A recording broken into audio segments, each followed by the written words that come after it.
Congratulations, YouTube. You did it. You wore me down and you sucked me back in. I have too many subscribers here just to walk away entirely, especially with no alternative that truly stacks up and so many copycat channels uploading my shows for me anyway. But we can't forget that THC's account here is on thin ice. And so the YouTube version of the show has to be prefaced with this little PSA, only to say that episodes that contain the kinds of themes that have been regularly banned on YouTube will not appear here. And even with that precaution, there's already enough in the archive to get us removed, so remember that the higher side chats could be banned or put in timeout again at any time. And I won't be able to tell you guys about it. So if you feel like it's been too long since you've heard from me here on this digital, dystopian, draconian, data mining monster of a police state seeking platform, your first step should be to check the highersidechats.com for the latest shows. All right. Enjoy. Brace yourself, because you're about to dive into another free first-hour episode of the Higher Side Chats, and we just want to let you know that whether you're looking for a companion through your paranoid insomnia, entertaining yourself through one of life's mundane activities, or trying to ward off the internal screams of all those sad, smothered souls around the office, THC is here. And you should know that every episode of the Higher Side Chats has an entire second hour for Plus members. Sign up at thehighersidechatsplus.com and you'll get years of Plus show archives, lifetime forum access, a special invite to Greg Carlwood's monthly joint sessions, MP3s of THC music, bonus episodes, tour videos, and 10% off t-shirts, grinders, and whatever else ends up in the Higher Side store. It's $8 a month that you won't miss, so become a Plus member and treat yourself in these troubled times. Always action-packed and commercial-free, which means you'll unfortunately never hear my voice again.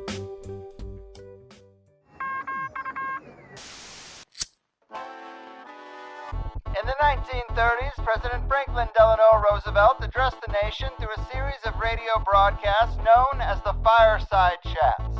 His aim was to reassure the common man that our society would recover from its troubled times. Well, we're far from 1930, and I deal with a different kind of fire. For a new era of worldly frustration, we offer a fresh conversation. I'm Greg Carlwood, and these are the Higher Side Chats. Hallelujah and hello, Higher Side Chatters. From sunny San Diego, I'm Greg Carlwood, and as we continue to better understand the playbook of the planet's puppet masters, we see that many of their scams and schemes have been run on us before, and with a longer view of history, it becomes a little bit easier to stay calm in all the chaos. Because history is not a timeline, but actually a series of time cycles, and history will repeat itself even when we're talking about the nefarious agendas of the Capstone Cabal. Whether it's the hyped-up, anxiety-causing mainstream narrative, a false flag attack to justify the imperial expansion, the ebbs and flows of the highly controlled financial faucets, or a corporate medical cartel testing their treatments on human guinea pigs, the understanding that there's nothing new under the sun is one of the best prescriptions for that "the sky is falling" feeling. Well, serenity now, good people, because given the intensity of our times, this lesson is as important as ever, and what better teacher to drive it all home than the great Ras Ben. He's the man behind Great Mystery Philadelphia, Free Your Mound and Your Mind Will Follow, Rocks of Ages, and 5G Wellness 101, all books of his that we've talked about in previous shows and are available at rasben.com. He's also a mystic, healer, counselor, astrologer, peacekeeper, and bright mind for our troubled times with a Master of Arts degree in African American Studies from Temple University. Today we're talking about his latest work, Great Mystery Philadelphia Reveals America's First Plandemic, as well as what his astrological forecast says about the second half of 2020.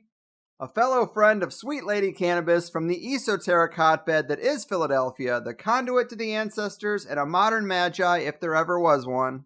Ras, my man, welcome back to the Higher Side. Peace. How you doing, good brother?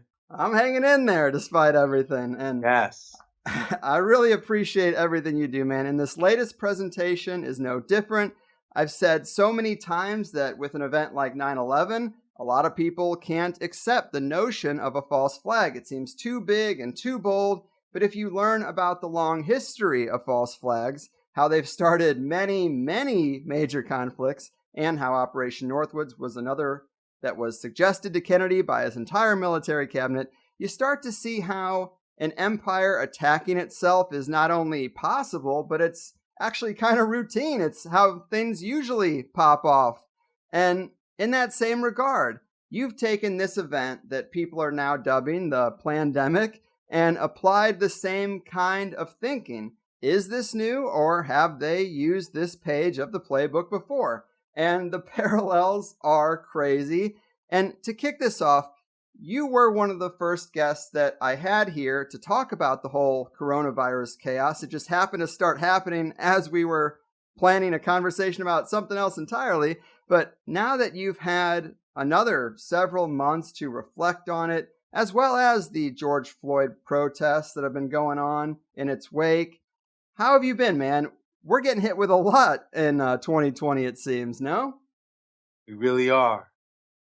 I'm just thankful that I had some inkling that 2020 was going to be a wild ride based on, the astrological outlook, this being a year of great conjunctions, Mm-hmm. And I knew the first conjunction was going to be bananas, with Pluto hitting Saturn in Capricorn in early January. Mm-hmm. And that's what we would say kicked off this pandemic. So I'm glad I had some sense that it was going to be intense. It's helping me keep the faith. And walking in my neighborhood, it was real deep, man, because, I was out on a walk and I kept hearing, like, I guess best I could say is like some ancestors whispering, like, yo, check out the yellow fever. Check out the yellow fever epidemic. Check it out, right? Hmm. And I walked by the Germantown White House where George Washington was during the yellow fever epidemic and read the plaque. And it just sent me down this rabbit hole. Because you're right. When I came on, like when this thing was first jumping off, I'll be honest, even though I had some sense that something intense was going to unfold, at that time I really didn't know how to read it. Like I didn't have a lens that would let me articulate, yo, this is what we're seeing. You know what I mean? Yeah. But hey, give thanks, man. Obedience is its own reward, because how them ancestors was like, look into the yellow fever epidemic.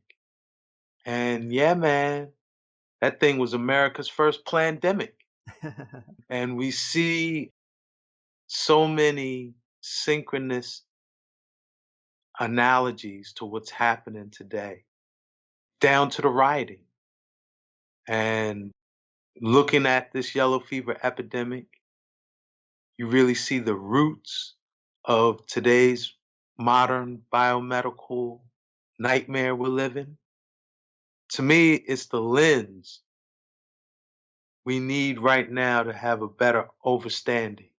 And I may make it a book, but Spirit had me like, yo, just get this thing out here. People need to know this now and let it inform their perception and their decision making. Mm-hmm. Yes, people are kind of freaking out, so the faster they can get some kind of context to put it in, the better they'll be. And you say in that presentation, you referred to Philly as a museum without walls. And it is crazy that you are so rooted in this environment because you're so good at what you do. And to be this kind of modern bard, it couldn't really be any other way. And this area, Grumblethorpe, you say, was where the first Windstar family home was. And we're going to talk about Caspar Windstar, but he was one of the first vaccine advocates. And right across the street is Christopher Saur's place, where they printed the first Bibles in America. And this is kind of what you're talking about, the roots of so many things that affect the world today. Right here, we have the establishing of this union between the press and Big Pharma, because they both come out of this nexus that happens to be the same city block where you happen to be. And that's just pretty wild, man. Yeah, yeah. Well, this neighborhood, man, Germantown, is, man, the story, the mystery, history, story that is encoded in Germantown is almost as deep as what's encoded in Center City or the Ben Franklin Parkway. It's just more interwoven into a regular looking neighborhood. So it's much easier to take for granted and overlook what they have encoded here. But I could say, generally speaking, if you want to say ultimately what is Germantown, it's where they would say America's royalty is rooted. The Wistar family being one, because another thing about the Wistar family, they're the one American family that I'm aware of that is married into lineages of popes. And you also have Americans royalty here with Grace Kelly and the Kelly family, who, there's a whole deep science with them that I'm not going to get into tonight because I would kind of take us off topic, but how Grace Kelly married, I think he was the Prince of Monaco, making her like, what they would call quote unquote America's royalty. Her home, her residence is about 2 blocks from my house and maybe 6 blocks from the Germantown White House and the Worcester House. So when you talk about royalty, you usually have two distinct bloodlines that make up what they will call the noble royal houses. And that's the lineage of popes and the lineage of monarchs. And here you have in one neighborhood, like a mile apart from one another, the families that, check off both of those. And the only two families of the United States that I'm aware of. Wow, just a hotbed of hidden history. So much we don't know.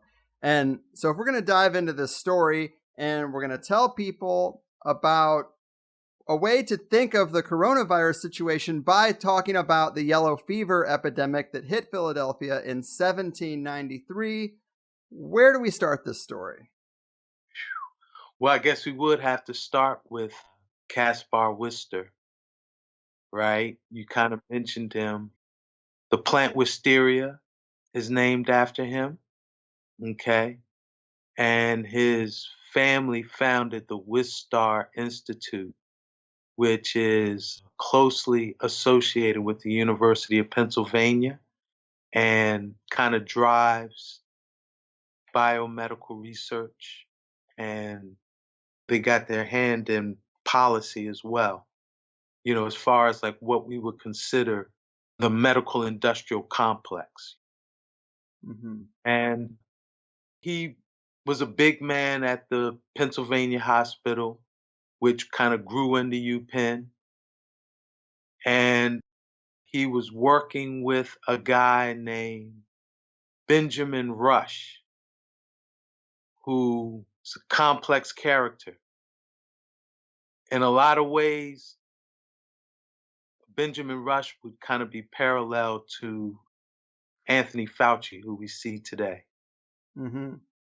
Again, he was well rooted in his profession. He went to school in Edinburgh and Scotland, and he became a kind of big man at Pennsylvania Hospital as well. But he had a very bizarre approach to wellness that he called heroic medicine, also called depletion therapy, right?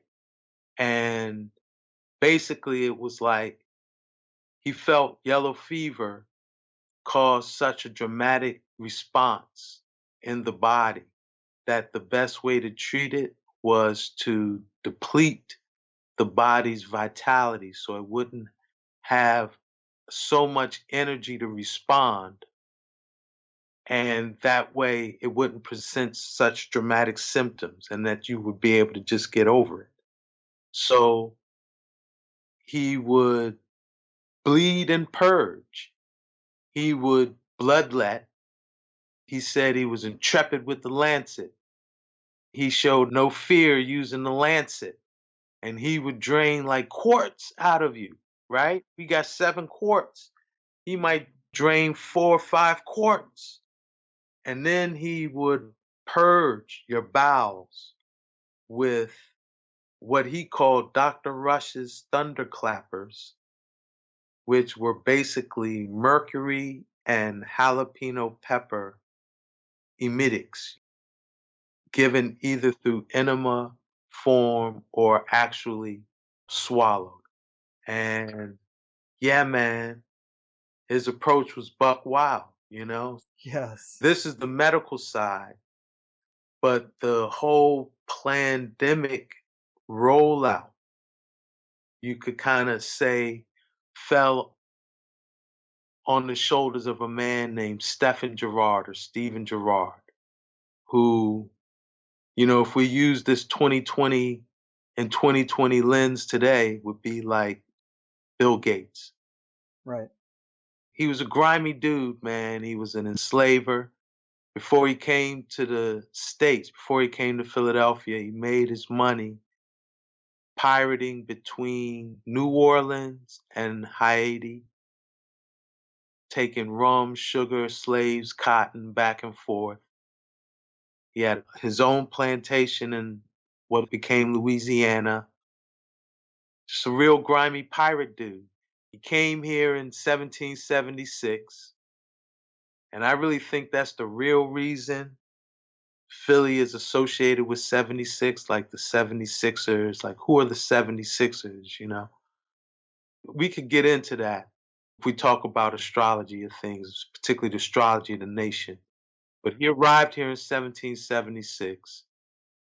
A critical look at history would say it wasn't happenstance. You know, that more than likely he was coming as an agent provocateur for the French financiers who were sponsoring the quote unquote American Revolution. And he hooked up with a shipbuilder here in Philadelphia, a man named Lum, who died mysteriously shortly after Gerard got here. Gerard married his daughter real quick, like 3 months with being here. This is all in 1776. I'm just going to kind of fast forward that reality because she ended up being under the care of Benjamin Rush and developed what they called incurable lunacy. But I'm sure if she was being given thunderclappers and bloodlet, she would lose her sensibilities. You know what I mean? Right. Yeah. And so he had her committed that way and took over the Lum estate. And so this man amassed a lot of wealth and used it to basically gain a stranglehold over the US banking system. And he is the one man in US history who can say, like, at one time, this one man owned the whole country. And to be honest, if you look at this pandemic, he consolidated the financial system through using the pandemic. And the way it kind of rolled out, the critical year to study is 1793, okay? Where it's post War of Independence. The United States is established nationhood with the Treaty of Paris in 1783. And that's kind of what I was speaking about, where we say the birth of the nation is July 4th, 1776. I don't think so. That was when the nation was conceived. The nation was actually born September 3rd, 1783, with the Treaty of Paris. And if you look at the Treaty of Paris astrological chart, you really do see that that is a better fitting chart of the United States than even the Franklin chart of July 4th, 1776. I don't mean to get aside from that, but I'm just mentioning that that's when the U.S. gained national status among nations, a recognized nation, sovereign status, September 3rd, 1783, making the U.S. a Virgo. I guess we could say that's when Columbia was incarnated, activating that Virgo principle. But that occurs, but the U.S. is in major debt, both the states as well as the new federal government, to these French financiers who were centered out of what they called the Rue Jacob quarter of Paris. Okay? And these is where what they would call the Jacobins or the Jacobites, this was their stronghold in France. And these were really the financiers who sponsored the American Revolution. Gerard was down with them, and his family, just like Gerard appeared to be working with them in the States and in the Caribbean, Gerard's family in France worked extensively with them. And it's these same Jacobins who sponsored the French Revolution and the Reign of Terror in France. These are the same ones who Benjamin Franklin worked with along with Pierre L'Enfant to form the Society of the Cincinnati. So these are some integral boys in the founding of the U.S. and heavy in debt to them. So 1793, when the French Revolution jumped off, the French Republic, which was basically the resurrection of the Roman Empire in France, they were like, yo, we should have a empirical, empire form of government, no more monarchs. So they waged war against all the other powerful kingdoms of Europe, including the Kingdom of Great Britain. This jumped off in 1793. US, we were heavy in debt after the War of Independence, like I just mentioned. Plus, the wounds of the war hadn't really been healed. So George Washington, ironically, took kind of like what you would say a Donald Trump, America first policy, right? Like, nah, we're not gonna, because when France declared war on Great Britain, they were like, yo, we supported you in your war of independence. You got to support us in this war. Washington was like, nah. So in April of 1793, he declared what was called the Proclamation of Neutrality, April 22nd. Like, nah, we're not going to engage in war against Great Britain with France. So that set the stage for what's called the Citizen Genet affair, or Citizen Genet, probably. I always mess up French, excuse me. So, Citizen Genet, right? He was the ambassador of the French Republic to the US. So this dude, he violated all protocol. Instead of coming to Philadelphia, checking in with heads of state, he went straight to South Carolina, started gathering up privateers, gathering up pirates, raiding British ships, seizing British commodities, basically trying to create an international incident that would cause the US to have to get involved in the battle. So Washington summoned him up here to Philadelphia, right? Before he met with Washington, though, he met with Thomas Jefferson. And there is really strong evidence particularly the letters of John Adams and his chronicling of this time period, that he felt Thomas Jefferson, Edmund Genet, and Stephen Gerard created America's first pandemic. Mm-hmm. Because later that year, so the proclamation of neutrality was declared in April. Genet came that same month, started setting it off in South Carolina. In May, he reported to Philly.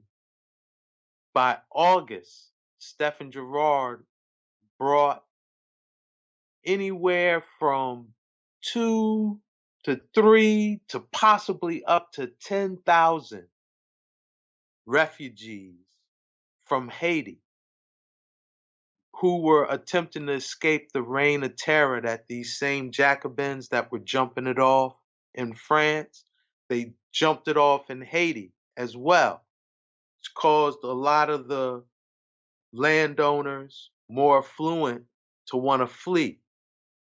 Stephen Gerard brought at least 3,000 of them up here to Philly, and with them they brought yellow fever. Right, and this is a really important part of the story. I guess Gerard had a little bit of history in Haiti because he had been involved in their previous revolution.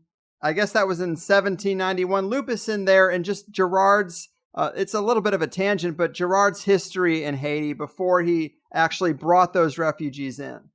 Yeah, it just shows how grimy this dude is, man. Yes. Right. So the French Revolution, it wasn't just a one dramatic event. It kind of unfolded over a couple of years, 1791 being the year of that first event where you had basically the House of Lorraine sponsoring dissent against the House of Bourbon within the Kingdom of France, right?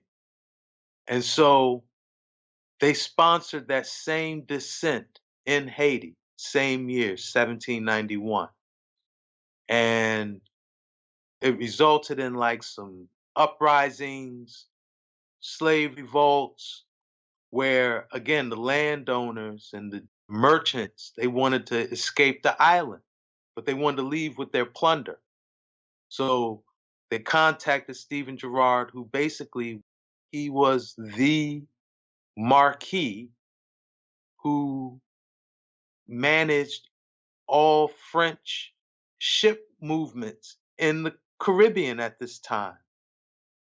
The marquis is like the title of a privateer. And so he was the big French man that, hey, if you need a whole lot of ships real quick flying under the French flag, you got to holler at Stephen Gerard.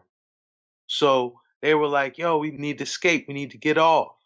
He was like, all right, I got a ship there. Go ahead and put all your goodies, put your gold and your silver and your plunder, put all that on there. And I got a ship coming to pick you up.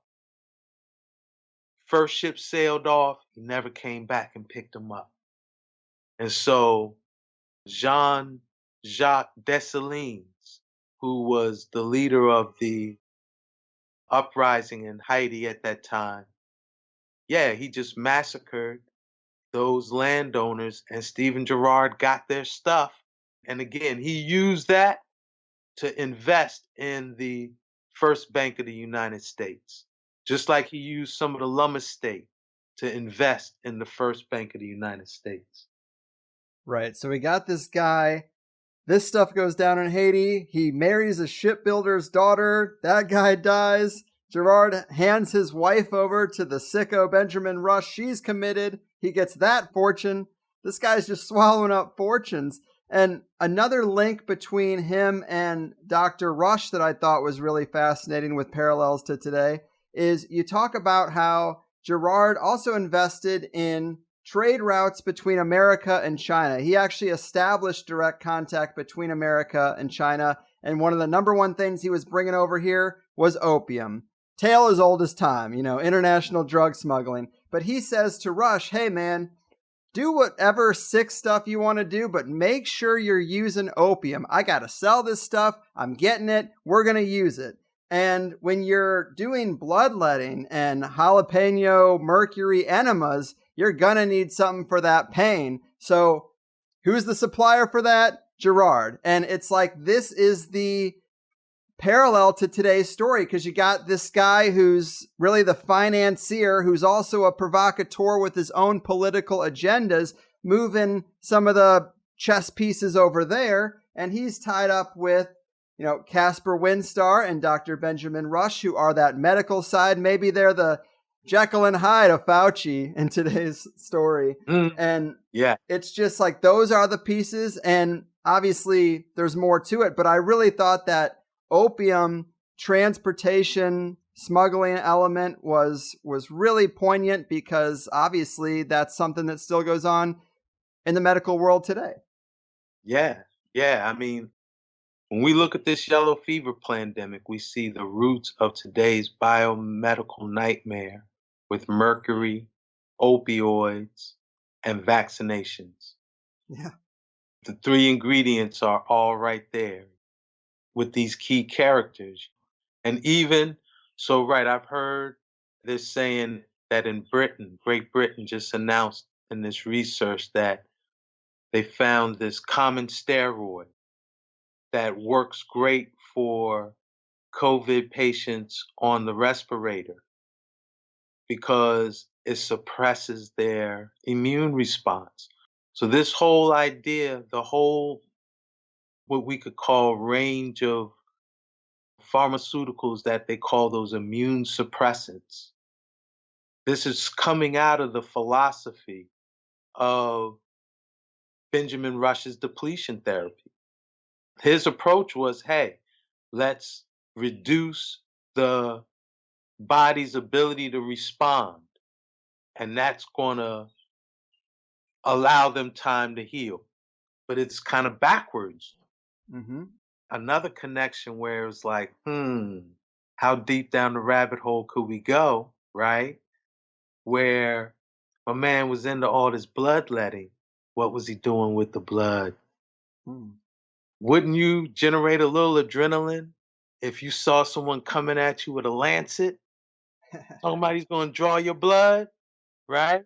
Is this the origin of that adrenochrome story? This is what I'm saying. It very well could be, man. I didn't go into that in the video. Right. It's a possible parallel.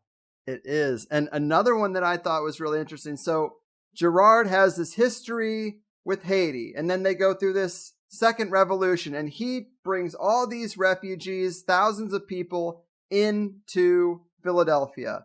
And assuming he had this all mapped out, it's like, okay, well, now we can introduce this yellow fever pandemic and say, well, it's all these people, all these immigrant people that we brought in. People are already primed to bite on a story like that. And a parallel I see to today is, so if in the yellow fever story, it's all these other people who are making us sick. It's like in today's story, we've already talked about how we're set up for this second wave of COVID this fall. It seems like it's already going to happen just in what you hear in the news. And whose fault is it going to be? Black Lives Matter. It's going to be the people who are protesting. It's going to be like, it's just an easy scapegoat for society. And I feel like there's a parallel there that is pretty on the nose. Yeah, and what's the super bananas parallel with the Black Lives Matter thing? So let's give a little detail of like what happened, right? So yellow fever is transmitted by mosquito, right? That's the vector of how you get it. It's a parasite that's passed on from mosquito bite to mosquito bite, but they didn't know that then. They thought it was spread by coughing or contact, human to human contact. So it is a pretty scary disease because it causes jaundice. That's why they call it yellow fever. And the parasite, depending on what part it's eaten in you, you might also have bleeding in your gut. And so you'll spit up what they call black vomit. It was also known as black vomit disease, right? So it really shook the city. Penn's Philadelphia had 50,000 people at this time, 20,000 left. So almost half of the city left, right? Those that stayed were the poor and the needy, those who couldn't. And they tended to self quarantine because they were really scared. It's recorded that the only people who could be out in the streets with a sense of impunity, like they're not really scared of the yellow fever, were the Haitian refugees that Gerard brought up. And why that's important is because in the middle of this crazy health crisis, they had riots in Philadelphia, numbering up to 10,000. And these were riots that were demanding that the US support Genet in going to war with Great Britain. And so again, this is what it seemed like. It seemed like Stephen Gerard has several agendas for that, I would confidently say. But this was the biggest one that, right, he brought these Haitian refugees in who they were the vector of bringing yellow fever to Philadelphia, but the vector of it spreading throughout the city was actually mosquitoes from that point, right? But he created this public health crisis. And then in the middle of it, it seemed like he sponsored protests that numbered up to 10,000. So if they said 20,000 people left, 30,000 were left in the city, 10,000 were protesting. That meant 1 in 4 people were in the streets. And John Adams describes how they got there, and it was through, they were having these ox feasts and these festivals celebrating killing monarchs, sponsored by who else? More than likely Gerard, who was again attempting to help Genet in, getting the US to go to war. So it seemed like it was a pretty wild scene. Absolutely, absolutely. And tell us a little bit more about that component in banking, where, of course, just like here, when it was back then, there was a market crash because of this. And if someone knew about that market crash, they would gobble up a lot of stuff when it's low, increase their share of the markets. But you mentioned the banking aspect, him getting control of the bank. Can you loop us in on that a little bit more? Absolutely. Yeah, because like I said, it seemed like there were 4 objectives Gerard had with this pandemic. We mentioned helping citizen Genet get the US involved in war against Great Britain. I'll say real quick, he did use it as an attempt to rebrand himself. Okay? Just like how Gates today wants to play himself so philanthropic and a lover of humanity, but really he's a misanthrope. He hates humanity. You know what I mean? Yeah. So Gerard used this as an opportunity to rebrand himself again, to create a market in opium. And the fourth, he used it to attempt to gain control over the US financial system. Because just like now, how we have a Fed, a central bank that is running the show, to whose benefit and how can a nation be sovereign if it has one creditor that basically owns the nation? This has been the biggest argument against a central bank establishment since the days of Hamilton. You know what I mean? So there was a central bank at this time. It was called the First Bank of the United States. And it was actually the second central bank the nation had. The very first one was called the First Bank of America, and its charter expired in 1791, okay? Because that's when the First Bank of the United States was formed, and it was given a 20-year charter that was set to expire in 1811, right? So I told you, Stephen Gerard invested heavily in the First Bank of the United States even prior to the pandemic. He did so in 1790 when he gained control of the Lum estate. He did it again in 1791 when he jammed up the Haitian landowners and took their plunder and left them to die on the island, right? So 1793, when this pandemic jumps off, of course, yeah, the whole stock market took L's, and he invested heavily, very heavily, after 1793. He didn't become a majority stakeholder until 1802, when him in cahoots with Napoleon Bonaparte betrayed Toussaint Louverture, who was leading the Haitian Revolution at that point and had negotiated his freedom as well as being able to lead a newly established and independent Haiti, where Gerard had him kidnapped and Gerard's ships transported him to Paris, where he was imprisoned and passed.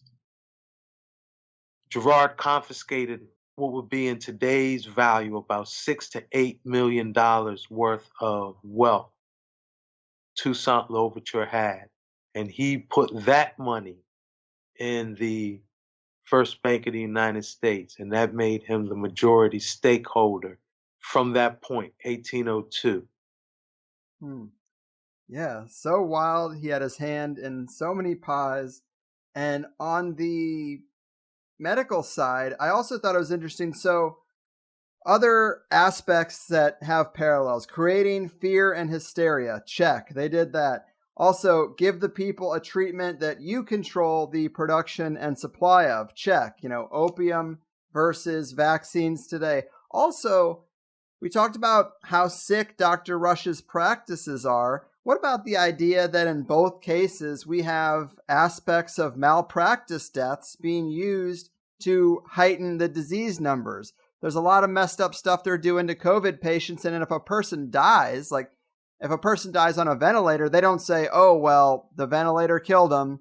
They obviously say coronavirus killed him. No matter what they do to the person, no matter what they pump them full with, Right. If they die, it's coronavirus. Just like Dr. Rush, he's going to be able to say, oh, that was yellow fever.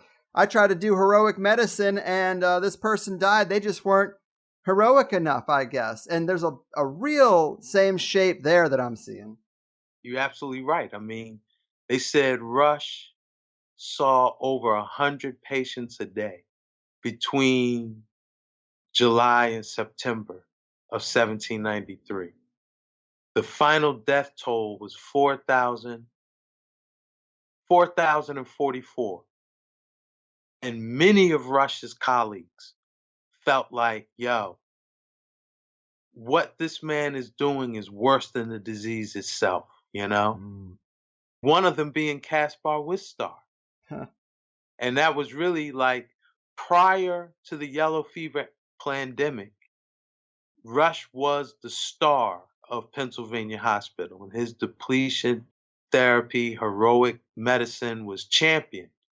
But what happened was Caspar Wistar himself got yellow fever, and he fell under Dr. Rush's care, and he barely survived.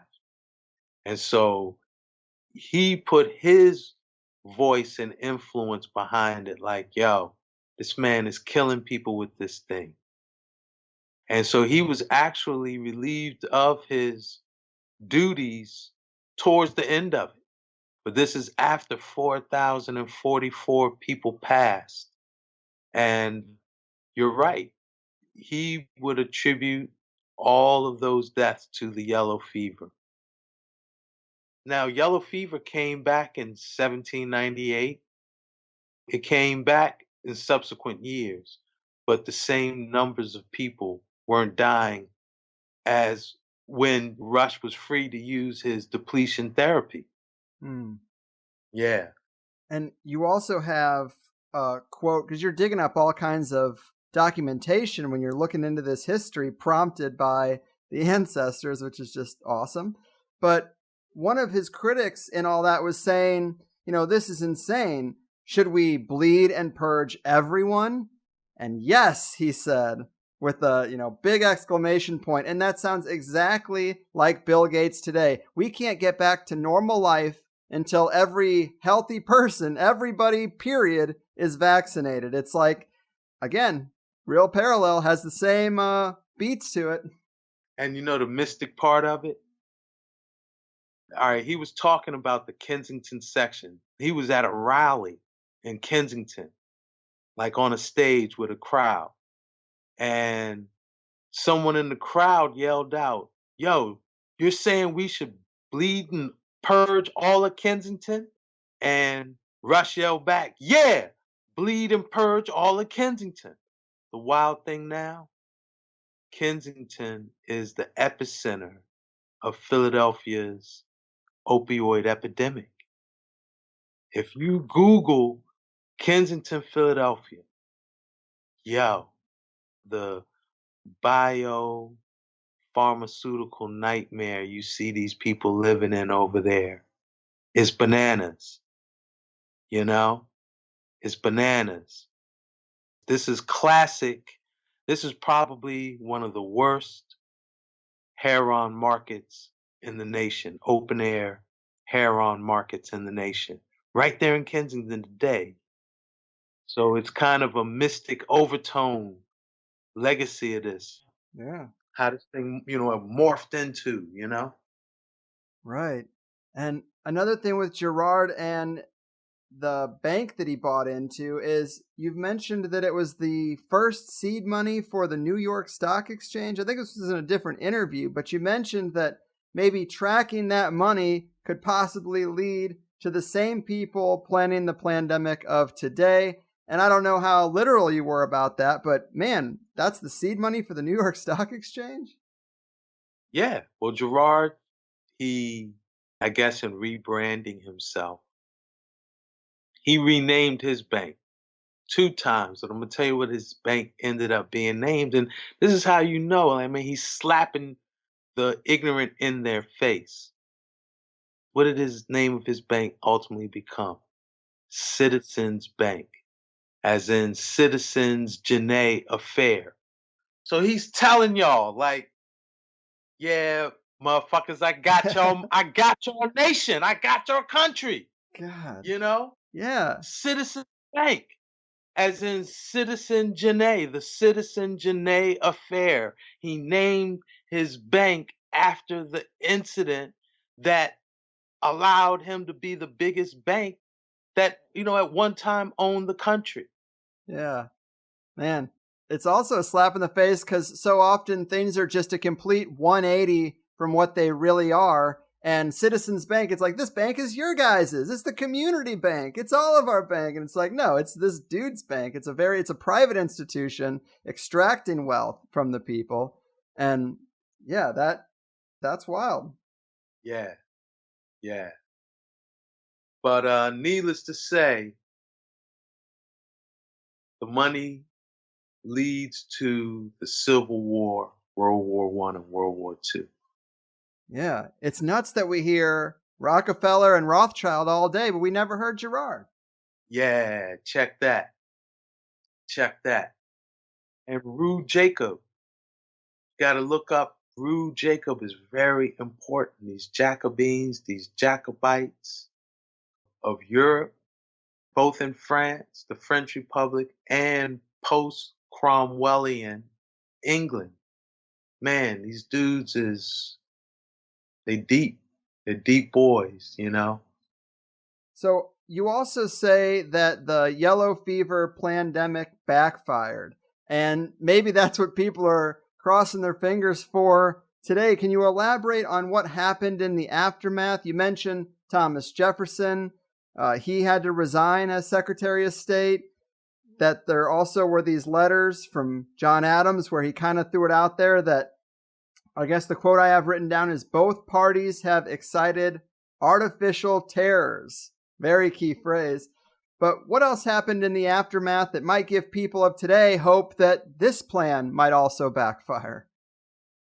Well, I'll just say, in regards of the Citizen Genet affair, Gerard was able to rebrand himself through it, right? Gerard was able to get a market established for his opium through it. And Gerard was able to consolidate absolute control over the U.S. financial system as a result of it. But the Citizen Genet affair, well, his goal of attempting to force the U.S. out of neutrality and in support of the French Republic against Great Britain, that did not go down, okay? And that was what happened up here in Germantown. What happened was, and this is, again, so bizarre because, right, when you talk about the Germantown White House, which is where they say George Washington fled up here, which is about 7 miles from Penn's Philadelphia. When he fled up here, it was to escape the pandemic, right? But that doesn't even add up if you look at George Washington's historic timeline of 1793, okay? At the height of the yellow fever pandemic, which was September of that year, Washington was in Washington, D.C., laying the cornerstone for the U.S. Capitol. He didn't return to Philadelphia until, I want to say, November 3rd. And he came to Philadelphia to announce the end of the epidemic. Because, again, they didn't know the vector of the disease at that time. We know now it was mosquitoes. So after the first cold rain came, it killed off all the mosquitoes and it just stopped. So Washington came back November 3rd to say, hey, it's over. We can open up business. Let's get it popping, you know? Right. Then sometime between November 3rd and November 16th, and I say that because for such a dramatic event of a 10,000 number protest in the capital of the nation at that time, Philadelphia, right? And even the way Adams describes it, where like, yo, these people was going to take Washington out of his house. And Governor Mifflin had to send out the state guard to protect the federal government. And Adams himself had to take up arms. And his servants in his home had to defend him. And a couple of them lost their life. An event this dramatic, you would think there would be more account of it, right? Right. The only accounts that I can find of it is John Adams' accounts. Most historic record of a rebellion that threatened continuity of government in that era was the 1794 Whiskey Rebellion, which occurred in Western Pennsylvania. And I don't know if that's a smokescreen or it's just a actual historic oversight. You know, I find it interesting that you don't find a lot of information out on that, you know? Absolutely. Wild. And you do say in the Yellow Fever presentation that the Great Mystery Philadelphia helps reveal that first pandemic. What is it about that original work that would be most helpful with this pandemic decoding? Anything that we didn't talk about? Yes, the Jacobin role in Haiti and their influence and weight on George Washington, and that there's a very strong possibility that the Jacobins of Haiti and Europe were Moors, you know, that there may have been Moors who were sponsoring the American Revolution out of Rude Jacob. Which is to say, for people who don't know, Africans. Yes, indigenous melanated people, which, one of the things that the Great Mystery does deal with also is the idea that Ma'at is always real. Omniversal law is always active and present. Karma. So we have to recognize that and take responsibility for our place in space time. That more often than not, it's not the actions of others and their ancestors that creates your condition and place in space time, but it's the actions of your own ancestors. And if you ask anyone, you say, do you hold your ancestors responsible for your reality right now or someone else's? More often than not, they'll want to say, well, my ancestors, because, yeah, I mean, you want to give them the ashe due, those whose shoulders you stand on. That's what we say, we stand on the shoulders of those who came before us.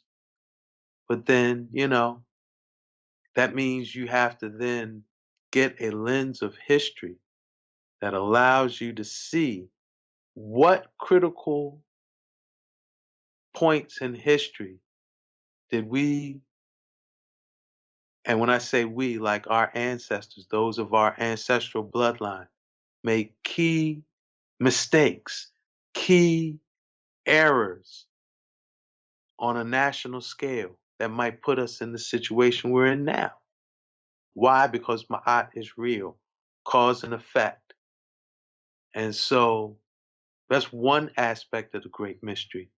The other aspect of the Great Mystery that I think is important is given the eye to be able to decode art, architecture, and archetype symbols in your environment, right? All the things I showed in that video, the Wistar, Grumblethorpe, Germantown White House, man, they're less than 5 blocks from my house. You know what I mean? Yeah. And I'm sure if we're more aware, right? Now, Philly is a very unique place because Philly is a knot, what they would call a knot of space time. The past, present, and future, there's like 12,000 years of history layered and accessible right here. Not just, you know, buried atop of, but here and accessible. And there's this researcher, his name escapes me, but he works with the Philadelphia Historical Society. And he kind of looks into the whole because Philly is what they would call a paranormal hotspot. And one of the reasons why is his theory is that there's like the veil of space time is very thin here. So energies and people from other times can bleed into the present, more or less. And that thing is real, man. That thing is real. It's a real experience that if you open yourself up to, you'll have here. But beyond that, the way time is unfolding, my feeling is if people are aware and attentive wherever they find themselves, the keys to decoding serious mysteries about where they live is right in front of their face. If they would take the moment to look with an eye of decoding. And that's what, after you read The Great Mystery of Philadelphia, as well as Free Your Mind and Your Mind Will Follow, you're going to have that eye, Yes. Well said. So, yeah, man. Give thanks for the opportunity to talk and reflect on these things. I'm sure this was on the hearts and minds of a lot of people. Yes. Give thanks indeed.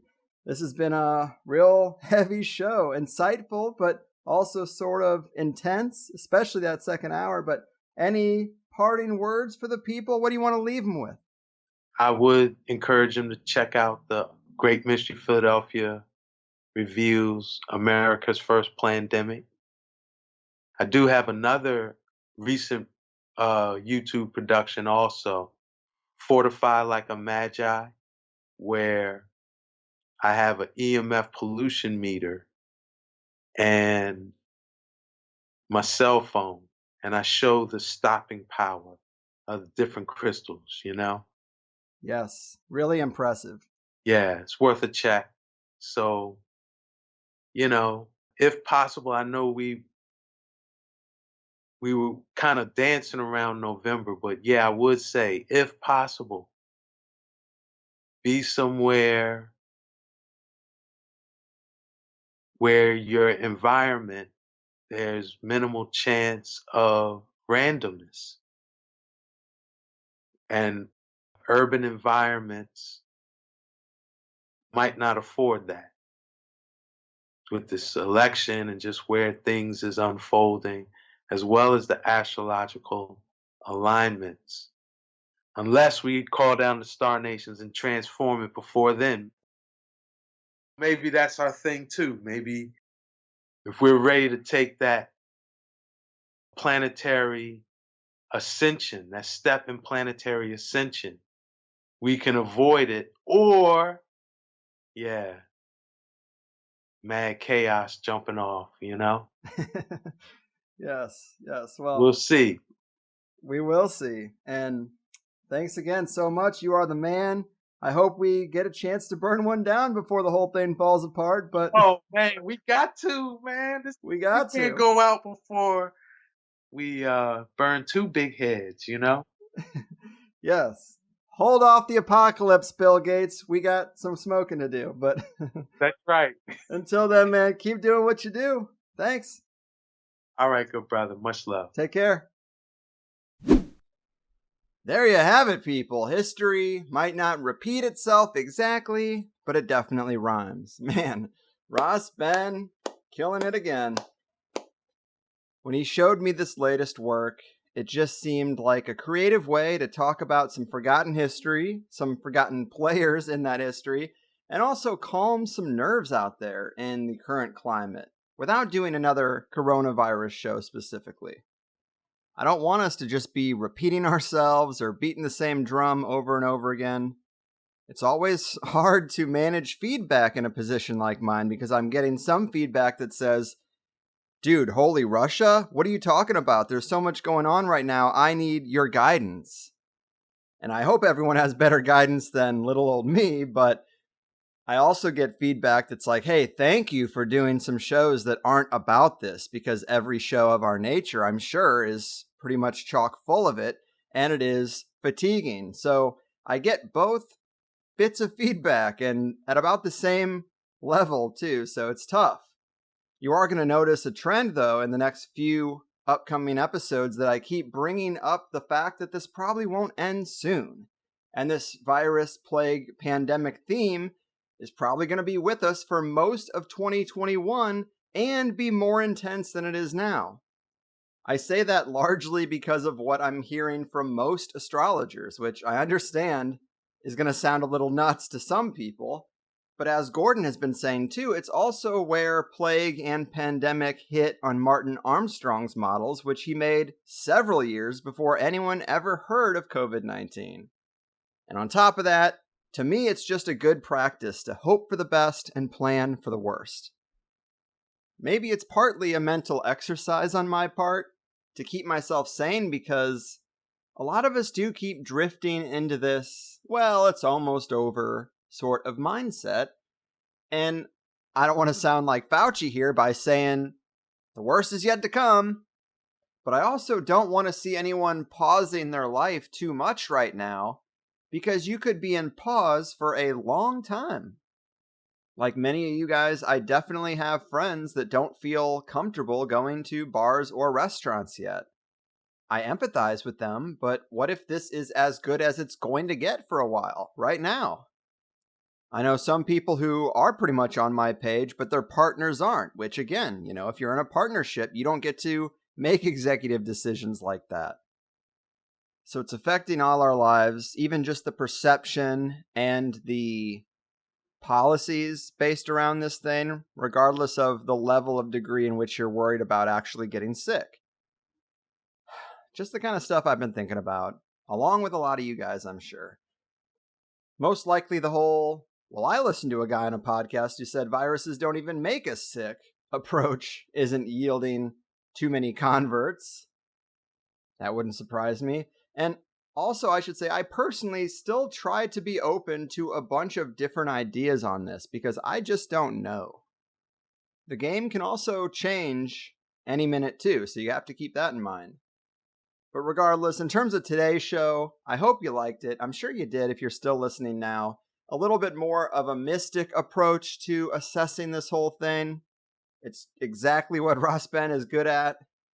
I wanted to make sure that when I'm doing an episode that involves a story, that we get that full story told in the first hour. If we go into more depth in the second, that's cool, but you just can't leave people on a cliffhanger like that. So I try to get that full yellow fever story delivered to you in that first hour, and then the second one definitely went to some unexpected places. We got Ross's breakdown of how he's reading the space weather / sky clock going forward from here. We talked about the prospect of a coming cataclysm and the return of Star Nation. There's a deep mythology there that is probably the retelling of an old tale that might come back around again when it's that part of the cycle. I do believe this, but sometimes when channelers or shamans say that these times are getting close, quote unquote, that can mean 500 years. So I am interested in this stuff, but I don't get too excited about these prophecies and predictions coming to fruition like tomorrow. We talked a good deal about my Dr. Greer interview.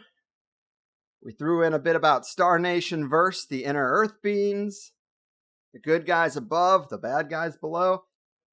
And I also want to throw out there a plug for this big July meditation that Ras Ben is going to be a part of, that he really wants to see the THC community participate in, because positive intention does have an effect on the world, and I think we know this by now.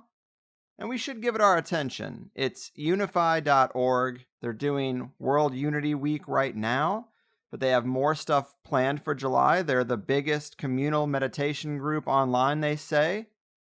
Do check it out. I'm going to. And let's do things the Ras Ben way for a little while and see what happens.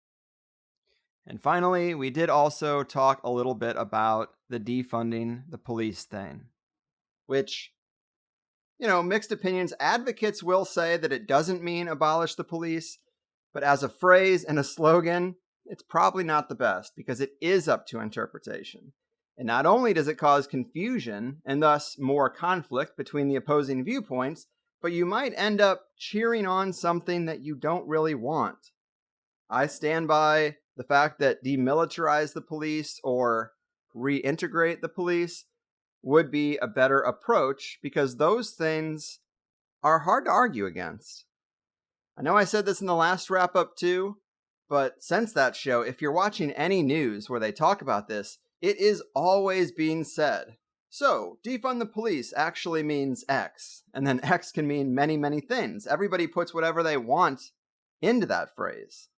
And in several places, it has meant abolish the police. So, just don't take anything for granted, I guess. And on the bright side, I have heard a lot of creative, innovative ideas proposed for how we restructure the police departments. Jocko Willink on the Joe Rogan Experience said that he thinks that 20% or 1/5 of a police officer's time should be training, not just to get into the department, but always. I kind of agree with that, and I personally think that if we just had them doing slightly different things, it would make a world of difference. Lean a little bit more into that serve part of protect and serve, and fold in a lot of volunteering or charitable works into the job description. And if you don't like those aspects of the job, then maybe you shouldn't be a cop. But honestly, everyone has their ideas, and we're not really making the decisions. And as volatile and polarized as things are right now, I am concerned that this time was chosen for such a serious conversation precisely because this is not a good time to have it. And we got to be careful that we don't get a problem, reaction, solution situation where we're worse off, or we're contracting police work out to Blackwater or something crazy like that. But you don't want to hear me ramble on about this sort of stuff anyway. In higher side news, I did have to move last night's joint session. Something came up and I just couldn't take the time to have 2 hours in front of the computer taking calls. I didn't want to cut it short because I had to do that last time, so I figured it was best to just move it. So we're going to do it tonight, Friday, June 26th. 7 p.m. I want to keep doing these joint sessions because they are sort of the only audience participation we get. But I do end up getting a lot of the same callers, and then other people complain to me that their calls weren't answered or they couldn't get in. And I got a ton of emails about, well, when is the next one and how does it work? And I check the numbers for these things, and it doesn't seem like very many people even decide to watch them later. And this happens to a lot of content creators where they do one thing really well, like a podcast, and then they start adding a bunch of stuff to it, and people are like, look, we don't care about this other stuff you're adding. We just want you to do this one thing you do as well as you can do it. That's why I'm here. And so maybe we're in that situation. I wonder if joint sessions are worth doing sometimes. Not about the time spent on the mic itself, but just the communications about them that I have to have. And I really like THC episodes to be like self-contained podcasts that are relevant 5 years after they're recorded. And then I have a bunch of conversation and so many of them about updates about when we're going to do the joint session. And those things obviously don't apply later. Maybe there's a better way to do the audience participation thing that I'm trying to do. Or maybe the majority of people would rather I just focus on making good THC episodes and not bother them with other stuff. It's hard to know. Again, a lot of opinions, and I don't know what the majority would say, but oh well. Gotta trust that Ras Benian intuition, right? But all that said, we do have a joint session tonight, Friday, 7 p.m. Get the link from the front page at thehighersidechats.com. Sign up for Plus if you like what I do. It's a huge help to me. We are getting a decent amount of cancellations out of necessity, if I'm going to be honest, which is totally understandable. Things are hard for people out there. But if you are a free show listener who's been on the fence and it's not going to break your bank, maybe you can throw me a bone. Because you're also going to be treating yourself to the deeper second hour of all these shows you've been missing. But that said, I love you guys. Get Ras Ben's books, watch the presentations on his YouTube channel that we've been talking about. I hope the interview adds context to the video's narrative. Take care of you and yours. It's a really important time to be a positive influence in the world. Thanks for listening. Your move, Plandemic planners, economic canners, and evil agenda space weather aligners. Your fucking move. Have a drink and a smoke. Listen to the cast. We shine a shiny spotlight. Put criminals on blast. The pinstripe men of mourning and families of finance. DuPont, Windsor, and Rothschild. The kids don't stand a chance. The kids don't stand a chance. I said the kids don't stand a chance. We're looking for the answers to questions never asked. So we come to the Carwood for the higher side chats. The pinstripe men of mourning and families of finance. DuPont, Windsor, and Rothschild. The kids don't stand a chance. The kids don't stand a chance. I said the kids don't stand a chance.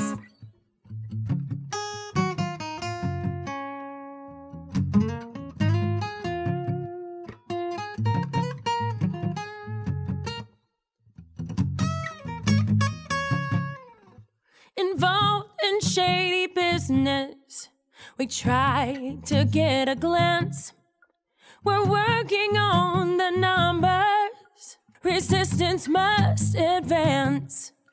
The pinstripe men of mourning and families of finance. DuPont, Windsor, and Rothschild. The kids don't stand a chance. The kids don't stand a chance. I said the kids don't stand a chance. The kids don't stand a chance. I said the kids don't stand a chance.